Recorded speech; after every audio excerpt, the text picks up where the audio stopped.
Let's start with the physics. Physics में हमने last time जो पढ़ा था, एक बार फटाफट उसका ब्रीफ अप दे रहा हूं, फिर उसके बाद हम लोग आगे कंटिन्यू करेंगे। फिजिक्स में जो लास्ट टाइम पढ़ा था वो पढ़ा था फिजिकल क्वांटिटीज के बारे में। मैंने आपको बताया था क्वांटिटीज दो तरह की होती है, एक होती है फिजिकल, एक नॉन फिजिकल। फिजिकल क्वांटिटी कौन सी होती है? ऐसी quantity which is a measurable quantity, ऐसी क्वांटिटी जिसको आप मेजर कर सकते हो उसको बोलते हैं physical quantity. Non physical quantity कौन सी होती है? ऐसी क्वांटिटी जिसको आप मेजर नहीं कर सकते उसको बोलते हैं नॉन फिजिकल क्वांटिटी। मेजर किस किस को कर सकते हो? जैसे फोर्स, स्पीड, वेलोसिटी, लेंथ, इन सबको आप मेजर कर सकते हो। वेट, मास, मोमेंटम, ये सब मेजरेबल क्वांटिटीज हैं। नॉन मेजरेबल कौन सी हो गई? हैप्पीनेस, सॉरो, ये सब क्या हो गई? Non measurable. उसे हमें फिजिक्स में मतलब नहीं है, वो आपकी साइकोलॉजी की बात है। अभी हम फिजिक्स की बात करेंगे। फिजिक्स में हम बात करेंगे सीधा फिजिकल क्वांटिटीज की। फिजिकल क्वांटिटीज में दो चीजें होती हैं किसी भी फिजिकल क्वांटिटी में। एक होता है उस फिजिकल क्वांटिटी का मैग्नीट्यूड और एक होता है उसका यूनिट। मतलब किसी भी फिजिकल क्वांटिटी को आप सिर्फ नंबर से नहीं डिनोट कर सकते, उसको वैल्यू भी देनी पड़ेगी और साथ में उसका यूनिट भी। बिना यूनिट के उस फिजिकल क्वांटिटी का कोई मतलब नहीं है। जैसे मैं बोलूं लेंथ, लेंथ होता है 5 मीटर। फॉर एग्जाम्पल मैंने लेंथ बोला 5 मीटर, तो 5 is the magnitude, metre is the unit. If I change the unit the value will also change. मैंने 5 मीटर लिखा, इसको मैं 500 सेंटीमीटर लिख सकता हूं। If I change the unit the value will also change. If I choose a bigger unit, the value will be smaller. If I choose a smaller unit, the value will be larger. Overall quantity remains same. ये हमने last time इतना basic पढ़ा था। इसके अलावा last time हमने बात की थी टाइप्स ऑफ फिजिकल क्वांटिटीज की। टाइप्स ऑफ फिजिकल क्वांटिटीज मतलब कौन कौन सी होती है? एक होती है स्केलर क्वांटिटी। स्केलर क्वांटिटी कौन सी होती है? जिसका सिर्फ मैग्नीट्यूड यानी जिसकी सिर्फ वैल्यू होती है उसको क्या बोलते हैं? Scalar quantity. दूसरी होती है वेक्टर क्वांटिटी। वेक्टर क्वांटिटी होती है जिसका मैग्नीट्यूड डायरेक्शन दोनों होता है। तीसरा होता है रेशो। रेशो होता है डिवीजन यानी ratio of two similar quantities. दो सिमिलर क्वांटिटीज मतलब जैसे रिफ्रैक्टिव इंडेक्स आपने पढ़ा होगा, वो होता है velocity of light in air divide by velocity of light in medium. ठीक। फिजिकल क्वांटिटीज को चाहे वो कोई भी तरह की हो, उनको दो कैटेगरीज में डिवाइड करते हैं। एक होती है फंडामेंटल, एक होती है डिराइव्ड। फंडामेंटल क्वांटिटीज कौन सी होती हैं? ऐसी क्वांटिटीज जिनको हम बेसिक क्वांटिटीज मानते हैं, which can not be further सब डिवाइडेड। और डिराइव्ड क्वांटिटीज वो होती है जो कि फंडामेंटल के कॉम्बिनेशन से बनती है, किसी भी प्रोपोर्शन में कॉम्बिनेशन हो। जैसे लेंथ, मैकेनिक्स में हम 3 फंडामेंटल्स चूज करते हैं। अब ये काम की बातें अब से शुरू हो गई जो कि आज भी हमारे काम में आएंगी। मैकेनिक्स में हम 3 फंडामेंटल्स चूज करते हैं, लेंथ, मास एंड टाइम। बाकी जितनी भी क्वांटिटीज हैं वो इनके कॉम्बिनेशन से बनती है। लेंथ और टाइम के कॉम्बिनेशन से आप स्पीड बना सकते हो, वेलोसिटी बना सकते हो, एक्सेलरेशन बना सकते हो। लेंथ अपॉन टाइम करा, स्पीड आ गई। लेंथ अपॉन टाइम का स्क्वायर करेंगे, एक्सेलरेशन आ जाएगी। सो डिफरेंट प्रोपोर्शन में आप लेंथ और टाइम को जोड़ो, आपके पास डिफरेंट चीजें आ जाएंगी। सो सेम लेंथ, मास, टाइम, इनको बोलते हैं फंडामेंटल मैकेनिक्स में, इनके कॉम्बिनेशंस को बोलते हैं डिराइव्ड मैकेनिक्स में। मैकेनिक्स में ये 3 यूज होते हैं। मैकेनिक्स में इनके जो यूनिट्स होते हैं उनको बोलते हैं सिस्टम ऑफ यूनिट्स, या फिर फंडामेंटल क्वांटिटी के यूनिट को बोलते हैं फंडामेंटल यूनिट्स। डिराइव्ड के यूनिट्स को बोलते हैं डिराइव्ड यूनिट्स। फंडामेंटल यूनिट्स में 3 सिस्टम ऑफ यूनिट्स हम डिफाइन करते हैं मैकेनिक्स में। एक होता है एफपीएस। एफपीएस सिस्टम मतलब फुट पाउंड सेकंड। लेंथ के लिए इसमें यूज होता है फुट, मास के लिए पाउंड, टाइम के लिए सेकंड। दूसरा होता है सीजीएस, सेंटीमीटर ग्राम सेकंड। और तीसरा होता है एमकेएस, मीटर किलोग्राम सेकंड। ये 3 मेजर सिस्टम ऑफ यूनिट्स हैं किसमें? मैकेनिक्स में। पूरी फिजिक्स कवर करनी होगी, 3 से काम नहीं चलेगा, तब हम यूज करते हैं एसआई सिस्टम। एसआई सिस्टम जो है ये एक्सटेंशन है किसका? एमकेएस का। इसमें भी 3 होते हैं, लेंथ, मास, टाइम तो होते ही हैं, उसके अलावा बाकी फिजिक्स के लिए करंट, करंट के लिए एम्पियर, क्वांटिटी ऑफ मैटर उसके लिए मोल, टेम्परेचर उसके लिए केल्विन, और एक और टर्म है जिसको 12th में पढ़ोगे, ल्यूमिनस इंटेंसिटी, इसको बोलते हैं कैंडेला। तो ये 7 फंडामेंटल्स होते हैं। इसके अलावा 2 सप्लीमेंट्री यूनिट्स होते हैं। सप्लीमेंट्री वो यूनिट्स होते हैं जो फंडामेंटल के यूजेज को बढ़ाते हैं। 2 सप्लीमेंट्री यूनिट्स, अगर 2 लाइंस, वो कौन से होते हैं? रेडियन और स्टेरिडियन। रेडियन होता है 2 लाइंस के बीच का एंगल, जो कि ट्रिग्नोमेट्री में हम कर रहे हैं। रेडियन होता है 2 लाइंस के बीच का एंगल, वो एसआई यूनिट है। डिग्रीज एसआई यूनिट नहीं है, रेडियन एसआई यूनिट है। दूसरा स्टेरिडियन, स्टेरिडियन होता है सॉलिड एंगल। जैसे कोन है, कोन का जो एंगल होगा उसको आप रेडियन में मेजर नहीं करोगे, डिग्रीज में मेजर नहीं करोगे, उसको आप किस में मेजर करोगे? स्टेरिडियन में। यहां तक सबको क्लियर? तो हमने ये बेसिक पढ़ा था। इसके अलावा इन सब यूनिट्स की डेफिनेशंस हैं, ये लर्न नहीं करनी है आपको, ये सिर्फ जनरल नॉलेज के लिए मैंने आपको एक्सप्लेन की थी। ठीक। सिस्टम ऑफ यूनिट्स में एसआई सिस्टम का क्या क्या लास्ट पॉइंट ये था लास्ट क्लास में, एसआई सिस्टम को क्यों हम प्रेफर करते हैं। पहला, इस सिस्टम में हर क्वांटिटी के लिए सिर्फ एक ही यूनिट डिफाइंड है, एक क्वांटिटी के मल्टीपल यूनिट्स नहीं होते, तो इसको हम बोलते हैं रैशनल सिस्टम ऑफ यूनिट। इसको हम क्या बोलते हैं, रैशनल सिस्टम। दूसरा, इन दिस सिस्टम जितनी भी डिराइव्ड क्वांटिटीज हैं वो सब फंडामेंटल के कॉम्बिनेशन से आप इजीली बना लेते हो, तो इसको बोलते हैं कोहेरेंट सिस्टम। और तीसरा, it is a metric system, मतलब इसमें यूनिट्स के यूजेज को बढ़ाना है, 10 की पावर्स में आप इंक्रीज कर सकते हो। कैसे, ये आज मैं इलेबोरेट करूंगा। ये हमने लास्ट टाइम किया था, मैंने एक जस्ट रन थ्रू दिया 10 मिनट में, सो दैट कि आपको एक अंदाजा लग जाए जो पहली बार आ रहे हैं। आज का शुरू करते हैं। आज का जो सबसे पहली बात हम बात करेंगे वो है कि एसआई सिस्टम में ही थोड़ी और बात करेंगे। एसआई सिस्टम में ही फंडामेंटल और डिराइव्ड हमने देखा। फंडामेंटल कौन सा है, लेंथ मास टाइम, बाकी सब चीज डिराइव्ड है। बट एसआई सिस्टम में कुछ क्वांटिटीज के लिए हम स्पेशल नेम यूज करते हैं। जैसे फॉर एग्जाम्पल आपने पढ़ा फोर्स, फोर्स के यूनिट्स क्या होते हैं, न्यूटन। न्यूटन न्यूटन मास लेंथ टाइम का कॉम्बिनेशन तो नहीं बोला ना हमने, मैंने क्या बोला, जो भी चीज है वो मास लेंथ टाइम के कॉम्बिनेशन में, न्यूटन तो नहीं है। न्यूटन का क्या मतलब हुआ, तो न्यूटन भी वही होता है, मास लेंथ टाइम का कॉम्बिनेशन, बट उसको हमने स्पेशल नाम दे दिया न्यूटन। इसी तरह से देयर आर फ्यू क्वांटिटीज जिनको हम स्पेशल नाम दे देते हैं, उनको देते हैं जो ज्यादा यूज होती है। मतलब हर टॉम डिक एंड हैरी को नहीं देते कि तू अलग नाम ले ले, तू अलग नाम ले ले, नहीं।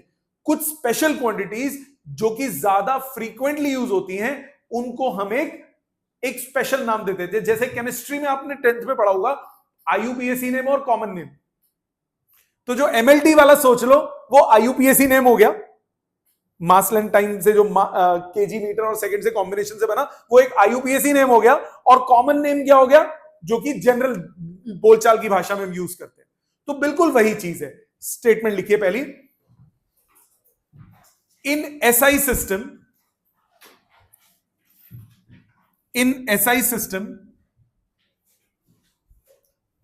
We give special names, in SI system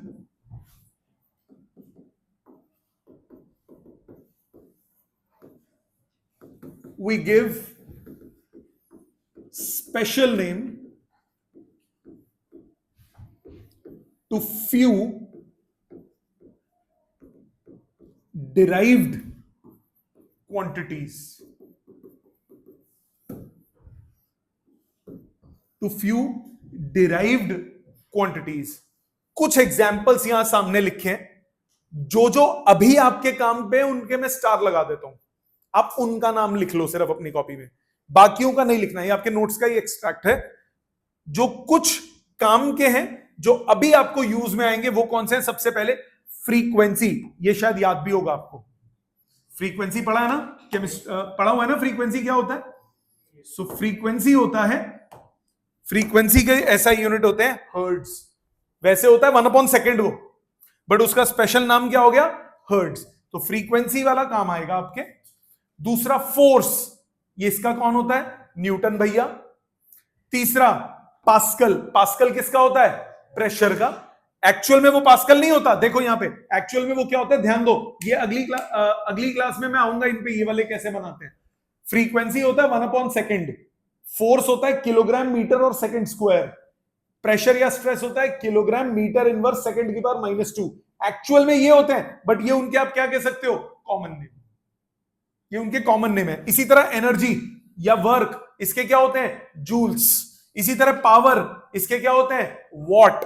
इसी तरह क्वांटिटी ऑफ इलेक्ट्रिसिटी, इसको बोलते हैं कूलम, कूलम चार्ज वाला, इसको बोलते हैं कूलम। एक वोल्टेज, इसका होता है वोल्ट। ये वाले आपके काम के हैं। ये वाले जितने लेफ्ट साइड में रखे हैं मैंने, ये सारे क्लास 11th में काम आएंगे, ये सारे क्लास 12th में काम आएंगे। अभी जब मैं ये डिराइव करने सिखाऊंगा कि ये कैसे बनते हैं, सर इधर ध्यान दो, अभी जब ये डिराइव करने सिखाऊंगा तब ये बताऊंगा दोबारा। तो अभी सिर्फ एक जीके की तरह याद रखो कि आपके पास जो एसआई यूनिट्स हैं उनमें हर एक का नाम मास लेंथ टाइम की टर्म्स में नहीं होता, कुछ ऐसे भी हैं जो कि ज्यादा फ्रीक्वेंसी में यूज होते हैं, उनका नाम हम एक स्टैंडर्ड एक कह सकते हो कॉमन नेम भी यूज कर सकते हैं। तो ये बेसिकली है क्या, ये बेसिकली है, ये क्या है, ये है कॉमन नेम्स जो हम यूज करते हैं। समझ में आ गई? इसी तरह और भी देख लो, कैपेसिटेंस है आप पढ़ोगे 12th में, इसको होता है फैरेड। रेजिस्टेंस आप पढ़ चुके हो, इसके होते हैं ओम्स। ओम मास लाइन टाइम की टर्म से तो नहीं है ना, ओम एक्चुअल में ये होता है एसआई में, बट उसको कॉमन नाम क्या दिया, ओम्स। इसी तरह कंडक्टेंस, मैग्नेटिक फ्लक्स ये नहीं पढ़ा होगा आपने, मैग्नेटिक फील्ड पढ़ा होगा टेस्ला, इसके ये होते हैं केजी पर सेकंड स्क्वायर पर एम्पियर। इसी तरह इंडक्टेंस ये 12th में पढ़ोगे, हेनरी, ल्यूमेन, इल्यूमिनेंस का लक्स और एक्टिविटी बैक्यूरल, ये सारे के सारे क्लास 12th में आएंगे, ये सारे क्लास 11th में। ठीक है, समझ में आ गई, बेसिक बात समझ में आ गई कि किया क्या। नेक्स्ट हेडिंग डालिए, आपको ये सिर्फ एक स्टेटमेंट मोर देन इनफ है, और 2-3 एग्जांपल लिख लो। For example unit of force is newton, unit of energy is joules, unit of frequency is hertz, etcetera. 3-4 example लिख लो सो दैट आपको पता रहे कि मैंने बोला क्या था। ठीक, हेडिंग डालिए SI prefixes, SI prefixes.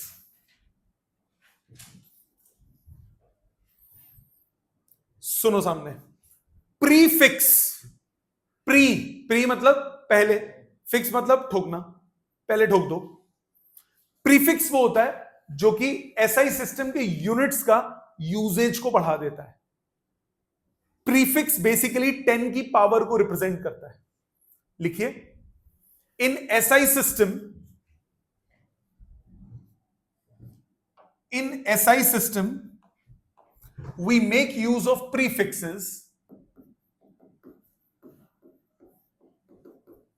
in SI system we make use of prefixes which increases the usage of SI units, which increases the usage of SI unit. Prefix is basically a term used before a unit, term used before a unit which denotes the multiple of tens.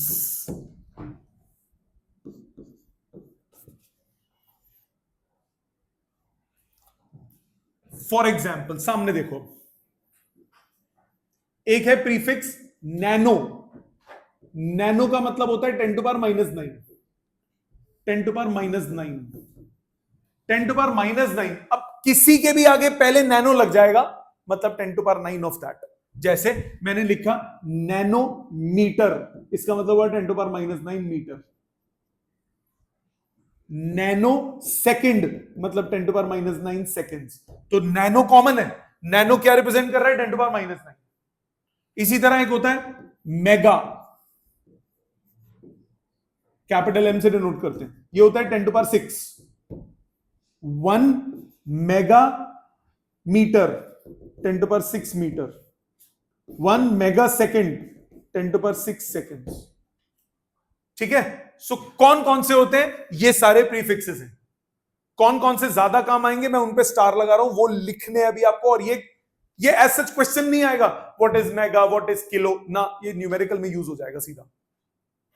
आपको question में दे दिया कोई एक let's suppose length वेंथ का question आ गया, उसमें बोल दिया कि एक बॉडी ने ट्रैवल किया, एक इलेक्ट्रॉन ने ट्रैवल किया 1 पिको मीटर।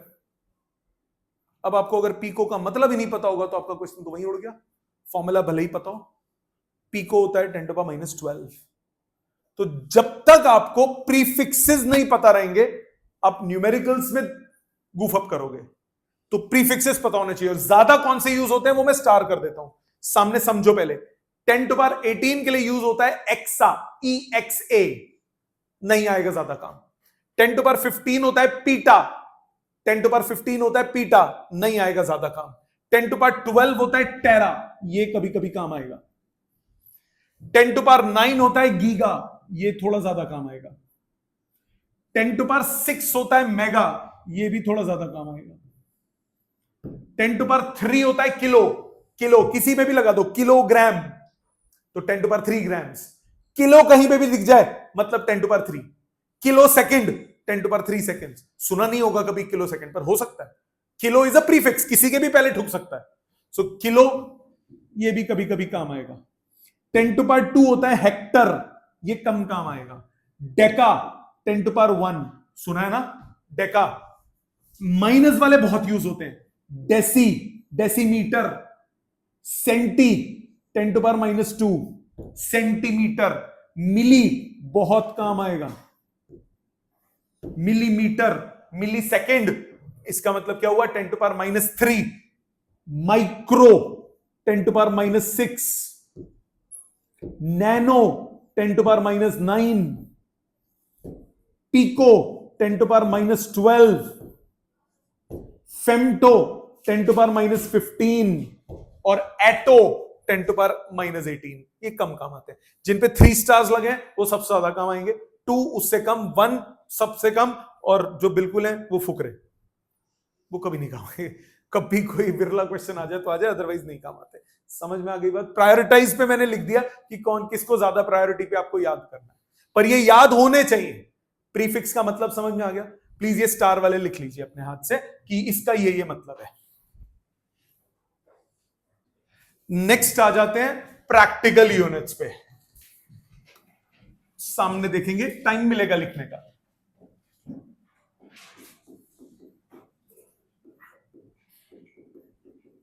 प्रैक्टिकल यूनिट्स, ये स्टैंडर्ड यूनिट्स नहीं है, कुछ प्रैक्टिकल यूनिट्स। अब जैसे सपोज मैं एमकेएस सिस्टम की बात कर रहा हूं, उसमें लेंथ के लिए होता है मीटर। अब मुझे यहां से प्लूटो का डिस्टेंस मेजर करना है, मैं मीटर में मेजर करूंगा तो भाई बहुत गंदी वैल्यू लिखनी पड़ेगी। तो उसके लिए कोई ऐसा यूनिट चाहिए होगा जो इतने बड़े डिस्टेंस को जस्टिफाई करे।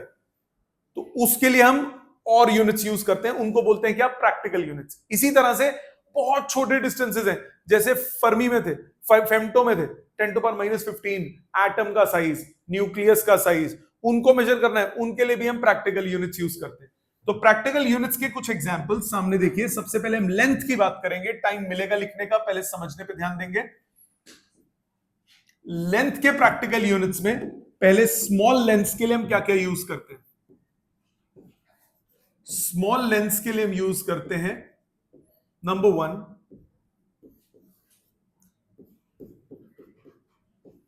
फर्मी। फर्मी होता क्या है? 1 फर्मी इज 1 फेम्टोमीटर। ये जो फेम्टो दिख रहा है ये प्रीफिक्स है। पिछले पेज पे देखो, फेम्टो ये प्रीफिक्स है। किसका प्रीफिक्स है? 10 टू पावर -15 का। तो लेंथ के लिए हम फर्मी अगर यूज करते हैं तो वो लेंथ, मतलब फेम्टो सेकंड हो सकता है, फर्मी सेकंड नहीं हो सकता। फर्मी जो है वो स्पेशल नाम है फेम्टोमीटर का। फेम्टोमीटर, इसकी वैल्यू होगी 10 टू पावर -15 मीटर। ये पहला प्रैक्टिकल यूनिट है। दूसरा है एक्सरे यूनिट, ये कम काम आएगा। एक्सरे यूनिट, XU, इसकी वैल्यू होती है 10 टू पावर -13 मीटर्स। तीसरा और मोस्ट इंपॉर्टेंट है माइक्रोन। अब देखो 10 टू पावर -6 को क्या लिखा था, कहां गया, ये रहा, माइक्रो। माइक्रोन उसी से ही डिराइव्ड है, ये होता है 1 माइक्रोमीटर। रिप्रेजेंट ऐसे करते हैं 1 म्यू म्यू एम। म्यू जब बहुत दिखेगा, ये बहुत क्वेश्चंस में आएगा। माइक्रोमीटर ये होता है 10 टू पावर -6 मीटर। अभी पहले चौथा भी लिख लो, ठीक है। और चौथा जो केमिस्ट्री में बहुत काम आएगा वो है एंगस्ट्रॉम। इसको ए और ऊपर ऐसे गोलू मार देते हैं। ये होता है 10 टू द पावर -10 मीटर। ये चारों प्रैक्टिकल यूनिट्स हैं छोटी लेंथ को मेजर करने के लिए। इसमें ये बहुत इंपॉर्टेंट है, इसमें ये बहुत इंपॉर्टेंट है, इसमें ये बहुत इंपॉर्टेंट है। अब आते हैं लार्ज डिस्टेंसेस पे। टाइम मिलेगा लिखने का, समझने की पहले बात कीजिए। एक्सरे यूनिट XU सिंपल है उसका, angstrom.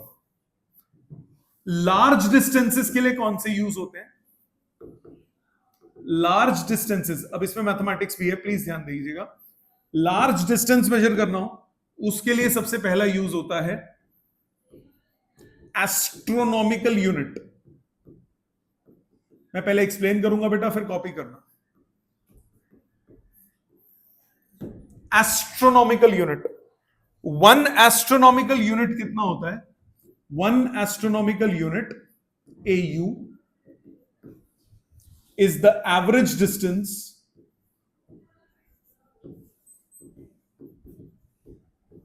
between centers of sun and earth। सूर्य और धरती के बीच का एवरेज डिस्टेंस, उसको बोलते हैं 1 एस्ट्रोनॉमिकल यूनिट। इसकी वैल्यू होती है 1.496 into 10 to the power 11 metre, approx 1.5 into 10 to the power 11 metres. ये होता है average distance between sun and earth. ये अर्थ का एलिप्टिकल ऑर्बिट होता है, जब वो सन के चारों तरफ घूमती है, सर्कुलर नहीं घूमती। यहां सन होता है, बीच में नहीं होता। ये अर्थ का रेवोल्यूशन है। Here it is closest and here it is farthest. The distance is not same always. The distance keep on changing.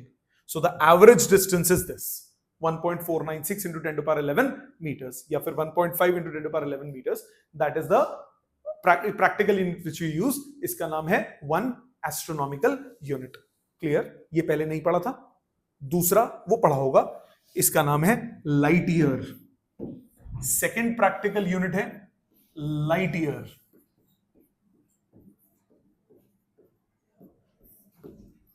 One light year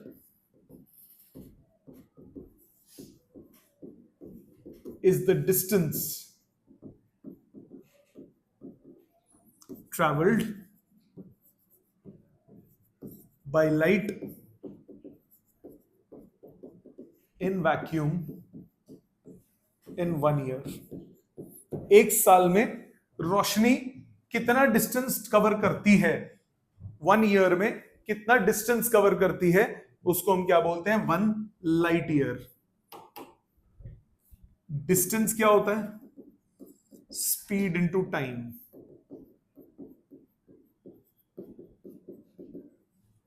light की speed 3 into 10 to the power 8। कितना time बोला? 1 year बोला। 1 year मतलब कितने दिन? एक दिन मतलब 24 आवर्स। एक आवर मतलब 60 मिनट्स। एक मिनट मतलब 60 सेकेंड्स। सॉल्व करते हो, इसकी वैल्यू आती है 9.46 into 10 to the power 15 metres. जी हाँ ऑब्वियसली, पर लाइट ईयर हम इसी के लिए डिफाइन करते हैं 365 डेज के लिए। ठीक है, सो ये लार्ज। अब देखो पिछला वाला क्या था? 1.5 into 10 to the power 11। ये उससे 10 to the power 4 times around ज्यादा हो गया, 10,000 गुना ज्यादा हो गया। This is light year. तीसरा और इन सबका सबसे बड़ा, उसका नाम है पारसेक। ये क्या चीज होती है अभी बताता हूं, पहले ये दो लिखो क्योंकि उसके लिए थोड़ा एक्सप्लेनेशन ज्यादा चाहिए। पहले ये लिख लीजिए पूरा प्लीज, फिर आगे चलते हैं। आगे देखो, रह गया तो 2 मिनट बाद देख लेना। नेक्स्ट स्टेटमेंट लिखते हैं पहले, फिर एक्सप्लेनेशन करूंगा। पार्सेक लिखो, 1 parsec, 1 parsec is the distance, 1 parsec is the distance at which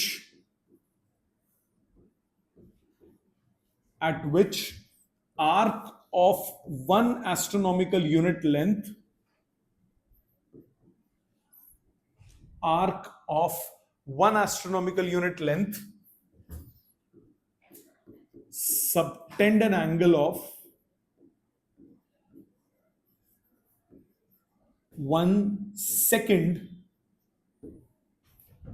subtend an angle of 1 second। अब ये 1 सेकेंड ट्रिग्नोमेट्री में शुरू करा है ना हमने, डिग्री मिनट सेकंड, वही वाला है। मैंने बोला था फिजिक्स में मैथ्स कूट कूट के यूज होगी, हर जगह यूज होगी। तो 1 सेकेंड कौन सा एंगल है? 1 सेकेंड होता है, अभी जिसके पास मैथ्स नहीं है अभी बता दूंगा। लैंग्वेज समझो, पहले लैंग्वेज समझने के लिए एक चीज देखो। सपोज ये पॉइंट है, ये रेडियस है, ये लेंथ ऑफ आर्क है, ये एंगल है। सेम एंगल रखते हुए if I increase the radius, length of arc will increase. Same angle रखते हुए if I further increase the radius, length of arc will further increase. ठीक। Now, if the angle is 1 second, 1 second means 1/3600 of a degree। जिन्होंने trigonometry में नहीं पढ़ा अभी याद कर लो, 1 सेकेंड का मतलब 1/3600 of a degree। It's an extremely small angle, 1/3600। 1 degree कितना छोटा होगा, उसके भी 3600 हिस्से कर दो, दैट इज 1 सेकेंड। इतना छोटा एंगल, रेडियस बढ़ते बढ़ते बढ़ते बढ़ते 1 एस्ट्रोनॉमिकल यूनिट लंबा हो जाए। ओ भाई साहब, ये तो बहुत बड़ा हो गया। तो जो रेडियस होगा वो कहलाएगा 1 parsec. Let's check the language. ध्यान से देखो, अब लैंग्वेज से इसको कंपेयर करते हैं। 1 parsec is the distance, 1 parsec is the distance at which arc of 1 astronomical unit subtend an angle of 1 second। So 1 astronomical unit arc कितने डिस्टेंस पे जाके 1 सेकेंड एंगल बनाएगी, वो क्या होगा? 1 पार्सेक। जी बोलो। ये 11 नहीं है, double dash, double dash is second.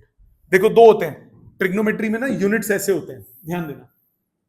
Trigonometry में 1 डिग्री होता है 60 मिनट्स, ये घड़ी के मिनट्स नहीं है, ये यूनिट है। 1 मिनट होता है 60 सेकेंड्स, ये घड़ी के मिनट सेकेंड नहीं है, ये यूनिट है। मैथ्स नहीं है तेरे पास? ओके, पीसीबी है, कोई बात नहीं। कुछ दिन में ब्रिज कोर्स होगा मैथ्स का, उसमें बुलाऊंगा मैं आपको, जिसमें मैथ्स का उन बच्चों के लिए जिनके पास मैथ्स नहीं है, उन टॉपिक्स के लिए बुलाऊंगा आपको। सो 1 डिग्री होगा 60 मिनट्स, 1 मिनट होता है 60 सेकेंड्स। मतलब if you divide 1 degree into 60 equal parts you get 1 minute. If you further divide it by in 60 equal parts you get 1 second. ठीक है, तो 1 सेकेंड का मतलब होता है 1/3600 डिग्री। ठीक, तो एक बार लैंग्वेज पे दोबारा आते हैं। मैंने बोला 1 parsec is the distance eight which arc of 1 astronomical unit, arc of 1 astronomical unit subtend an angle of 1 second. तो वो जो डिस्टेंस होगा वो क्या कहलाएगा? 1 पार्सेक। क्या ये बात समझ में आती है? सो एंगल कितना हुआ? 3600। एंगल कितना हुआ? 3600। लेंथ ऑफ आर्क कितनी हुई? 1 एस्ट्रोनॉमिकल यूनिट, जो कि अभी पड़ी 1.496 इंटू 10⁻11 मीटर्स। तो जो रेडियस होगा वो होगा 1 पार्सेक। अब हम 10th वाला फॉर्मूला लगाते हैं। मैं जान के अभी 11th वाला नहीं लगा रहा हूं, 10th वाला लगाते हैं। 10th में आपने पढ़ा है लेंथ ऑफ आर्क का फॉर्मूला θ/360 इंटू 2πr। यही पढ़ा है ना बचपन वाली क्लास में? 2 से 360 कटा, ये हुआ 180, तो रेडियस हुआ L into 180 by theta into pi. L कितना है 1.496 into 10⁻11 into 180 divided by theta. Theta कितना है 1/3600 इंटू 3.141। सॉल्व करके ही आता है 3.08 इंटू 10⁻16 मीटर्स। तो इन सब में सबसे बड़ा ये हो गया, सब में सबसे बड़ा ये हो गया। समझ में आ गई बात? मुश्किल तो नहीं लगा? क्या बोला मैंने? आर्क लेंथ अगर एंगल 1 सेकेंड है तो कितने डिस्टेंस पे जाके आर्क लेंथ कितनी हो जाए? 1 astronomical unit. That distance is known as 1 parsec. समझ में आ गया? एग्जाम में ये 2 मार्क का डायरेक्ट क्वेश्चन आ जाता है। What is 1 parsec, find its value. या फिर डेफिनेशंस की फॉर्म में व्हाट इज 1 एस्ट्रोनॉमिकल यूनिट या व्हाट इज 1 लाइट ईयर। और जनरली एक फर्स्ट यूनिट टेस्ट वगैरह में ही आएगा, टर्म एग्जाम्स वगैरह में ये सब नहीं आता। बट पहले यूनिट टेस्ट में कंटेंट कम होता है तो इस टाइप के क्वेश्चन आते हैं। 1 पार्सेक बाद में भी आ सकता है, क्योंकि 1 बिल्कुल आ सकता है, 1 पार्सेक आ सकता है, 1 लाइट ईयर भी आ सकता है। वैल्यू याद हो, सीधा क्यों कैलकुलेट करोगे? ये 3 स्टैंडर्ड वैल्यूज है, याद रखो। 1 एस्ट्रोनॉमिकल यूनिट कितना बताया लार्ज डिस्टेंस के लिए? 1.496 इंटू 10⁻11। 1 लाइट ईयर कितना हुआ? 9.46 इंटू 10⁻15। 1 पार्सेक कितना हुआ? 3.08 इंटू 10⁻16। ये 3 याद रखो ना यार, ठीक है? प्लीज इसको लिखो पहले। नेक्स्ट, ऐसा भी हो सकता है पेपर में क्वेश्चन इस फॉर्मेट में आ जाए, आपको बोले find relation between parsec and light year.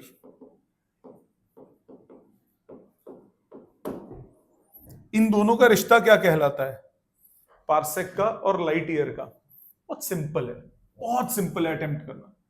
1 parsec कितना पड़ा? 1 लाइट पार्सेक कितना पड़ा? 1 पार्सेक आपने पढ़ा 3.08 into 10⁻16 units metre. 1 light year कितना पड़ा? 9.46 इंटू 10⁻15 मीटर्स, राइट? दोनों को कर दो डिवाइड, मीटर मीटर कट जाएगा। 1 parsec divided by 1 light year is equal to 3.08 into 10 बचेगा अपॉन 9.46, मतलब 30.8 डिवाइडेड बाय 9.46, ये आ जाएगा 3.28। सो 1 पार्सेक इज 3.28 लाइट ईयर। इस तरह से किसी का भी रिलेशन आ सकता है। दोनों को क्या करो? डिवाइड करो। मीटर से मीटर तो कैंसिल हो गया, क्रॉस मल्टीप्लाई करके रिलेशन आ गया।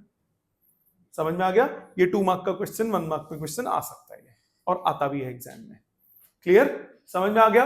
अब थोड़ा सा और सेक्शन, फिर इसको वाइंड अप करते हैं, फिर इंटरेस्टिंग पॉइंट शुरू करेंगे अगली क्लास से। पहले थोड़ा सा पॉइंट, ये हमने लेंथ के प्रैक्टिकल यूनिट्स पढ़े, अब हम बात करेंगे मास के प्रैक्टिकल यूनिट्स की। उसमें बेटे 2 मिनट समझ लो, टाइम मिल जाएगा लिखने का। मास के प्रैक्टिकल यूनिट्स की बात करते हैं। मास के प्रैक्टिकल यूनिट्स और टाइम के प्रैक्टिकल यूनिट्स। टाइम के तो बहुत ही कम यूज होते हैं, मास के कुछ कुछ यूज होते हैं। कौन कौन से? अब मुझे बताओ, क्विंटल और टन कितना कितना होता है? 1 क्विंटल कितना होता है? टन कितना होता है? 1000 या 100? 100 कौन बोला? अरे बोला, कोई तो बोला। क्रिकेट का टन नहीं है, क्रिकेट में टन होता है 100, एक्चुअल में होता है 1000। ठीक है, मेरे को भी पहले यही लगता था, मैं छोटा था। टन, क्रिकेट में टन कर दिया उसने, तो वो 100 नहीं होता, 1000 होता है यहाँ पे। ठीक है, सो कुछ है। सबसे पहला है एक CSU, चंद्रशेखर यूनिट। काम नहीं आएगा कभी, बस इंडियन का नाम था इसलिए लिखा हुआ है। 1 CSU होता है 1.4 टाइम्स द मास ऑफ सन। सूर्य के मास का 1.4 गुना, ये होता है 2.8 इंटू 10⁻30। कभी काम नहीं आएगा। दूसरा ये काम आएंगे, मेट्रिक टन बोलो या सिंपली टन बोलो, क्विंटल बोलो। क्विंटल होता है 100 kg, मेट्रिक टन होता है 1000 kg। और AMU, ये तो पता होगा, केमिस्ट्री में पढ़ा है। 1 AMU एटॉमिक मास यूनिट, ये होता है 1.67 इंटू 10⁻27 kg। जितने भी पार्टिकल्स होते हैं, फंडामेंटल पार्टिकल्स, उनका मास इसी में ही होता है। जैसे 1 प्रोटॉन का होता है 1.007825 AMU, 1 न्यूट्रॉन का होता है 1.008665 AMU। तो ये जितने भी बेसिक पार्टिकल्स होते हैं उन सबका मासेस हम किस में लेते हैं, AMU में, एटॉमिक मास यूनिट। ये बहुत काम आएगा, ये बहुत काम आएगा। मैं अच्छा वैल्यू लिखी नहीं हुई, फिर याद अभी नहीं करनी तुम्हें, ये जो वैल्यू मैंने दोनों बोली है 12th में याद करनी है। प्रोटॉन का मास होता है 1.007825 AMU और न्यूट्रॉन का होता है 1.008665 AMU। अब देखो राउंड ऑफ कर दूंगा तो दोनों ही 1 AMU बन जाएंगे ना, बराबर नहीं होता, थर्ड प्लेस ऑफ डेसिमल में जाके फर्क पड़ता है, 19-21 का फर्क होता है, और ये फर्क इलेक्ट्रॉन का मास होता है, 12वीं में पढ़ोगे। समझ में आ गई यहां तक बात। इसके बाद टाइम के कुछ यूनिट्स अजूल फजूल से, इनमें से कोई भी कभी भी काम नहीं आएगा, इनमें से कोई भी कभी भी काम नहीं आएगा, सिर्फ जनरल नॉलेज के लिए। जैसे सबसे पहले ईयर, ये तो हर गधे को पता होगा, साल कितना होता है, it is a time taken by the earth to complete one revolution around the sun. Lunar month, it is a time taken by the moon to complete one revolution around the earth in its orbit. One lunar month होता है 27.3 days. कभी काम आ जाए तो आ जाए, 99.9999999% काम नहीं आएगा, ठीक है। Solar day, it is the time taken by earth to complete one rotation about its axis with respect to sun, और वन सोलर डे होता है 365.25 average solar day, one solar year. ये वही 4 साल बाद लीप ईयर आ गया, वो 0.25 का गेम है, ठीक है। इसी तरह सेड्रियल डे, ये होता है it is a time taken by the earth to complete one rotation about its axis with respect to a distant star. ये होता है 366.25 सेड्रियल डे या 365.25 average solar day. One sidereal day जो होता है वो स्लाइटली कम होता है, उससे काम कभी नहीं आएगा। और लास्ट है shake, it is an obsolete, and obsolete खुद ही भी बोल रहा है पर फिर भी लिखना था क्योंकि एनसीईआरटी में obsolete practical unit of time ये होता है 10⁻⁸ सेकंड, कभी काम नहीं आएगा। यहां सबसे ज्यादा काम कौन से आएंगे, लेंथ वाले, लेंथ वाले। ये एग्जाम में भी बहुत आएंगे और ये काम भी बहुत आएंगे, ये काम भी बहुत आएंगे, डायरेक्ट क्वेश्चन की फॉर्म में भी आ सकते हैं और वैसे भी, ठीक है। ये था जितना आज हमने पढ़ा, ये था इंट्रोडक्शन किसका, यूनिट्स का। अब अगली क्लास से शुरू होगा डायमेंशनल एनालिसिस। जो आज मैं प्रैक्टिकल यूनिट में बता रहा था, सबको लेंथ मास टाइम की टर्म में लिखते हैं, कैसे लिखते हैं, कितना लिखते हैं, क्यों लिखते हैं और उनका फायदा क्या, वो अगली क्लास से शुरू होगा। करीब 6 क्लास का है वो टॉपिक, उसमें खूब सारे न्यूमेरिकल्स हैं और खूब सारा लर्निंग वर्क भी है, तो वो अगली क्लास से शुरू होगा। कृपा करके नेक्स्ट क्लास से छुट्टी कोई नहीं करो, क्योंकि एक क्लास मिस होने का मतलब गैप क्रिएट हो जाना, आगे की क्लास का समझ में नहीं आएगा। ये जो था अभी तक जो 2 क्लास में पढ़ा, ये थ्योरी थी, it is the most boring part of physics. अब शुरू हो जाएगा हमारा इंटरेस्टिंग पार्ट, ठीक है। Thank you very much.